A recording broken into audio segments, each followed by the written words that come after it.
tastes so good. Kick-Ass is a 2010 comic book movie, action comedy starring Aaron Johnson, Christopher Mintz-Plasse, Chloe Grace Moretz, and Nicolas Cage. The premise is comic book nerd Dave becomes a superhero named Kick-Ass, and he naturally discovers being a superhero isn't easy, and he also soon discovers he's not the only superhero in town. There are two other superheroes, Big Daddy and Hit Girl. The premise is three superheroes, Kick-Ass, Big Daddy, and Hit Girl, are fighting crime in New York City. They're kicking ass and taking names. Maybe not so much taking names, but you got the idea, I guess.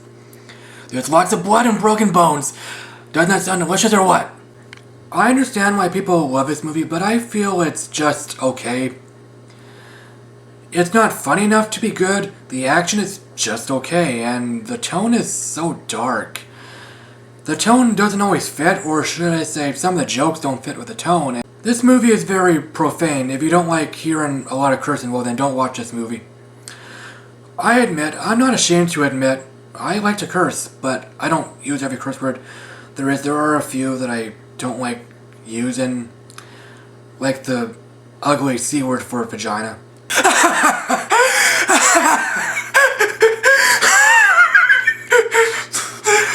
I'm sorry if I scared anyone. This movie is so damn hilarious.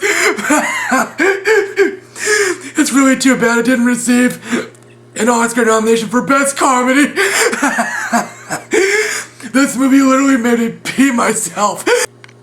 This movie is bloody as hell. That's a primary reason why it's so different, why it stands out. Before this movie came out, maybe a lot of people felt it would be ridiculous, crazy, far-fetched, but that's not the case. It's more realistic, like the Dark Knight trilogy, which is fine. I mean, realism is fine. The action is 70% realistic. When we're watching realistic, or pretty much realistic fights, we're reminded real-life violence is ugly, tense, and people have an easier time getting hurt. When we're watching realistic violence, some people react like, "Yay! This is great! Woo!" And some people react like this. Oh. Oh. Hit Girl is so badass. She like beheaded 5 people, man.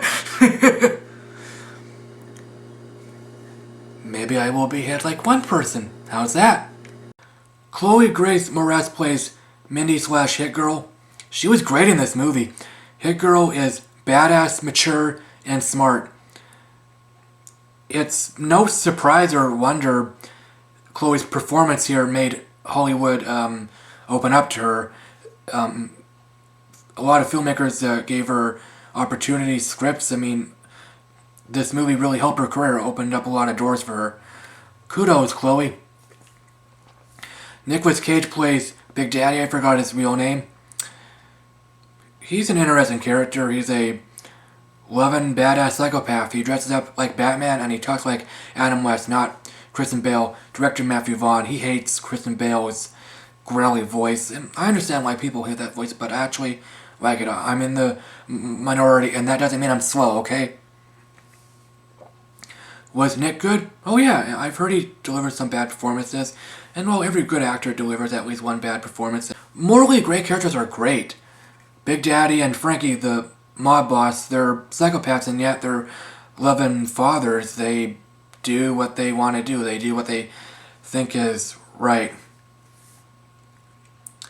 Yeah, morally great characters, morally complex stuff, it's all great. That helped make the movie stand out, be different, and, well, again, I don't hate this. I feel it's just okay. I'm giving this a C.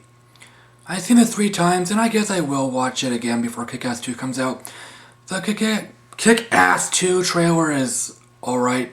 I never was excited for it anyway, despite the fact Jim Carrey is my favorite actor. What's your favorite comic book movie? Mine is The Dark Knight. If you like this, give me a thumbs up, and I prefer subscribers over contacts, just saying. Thanks for watching. Bye!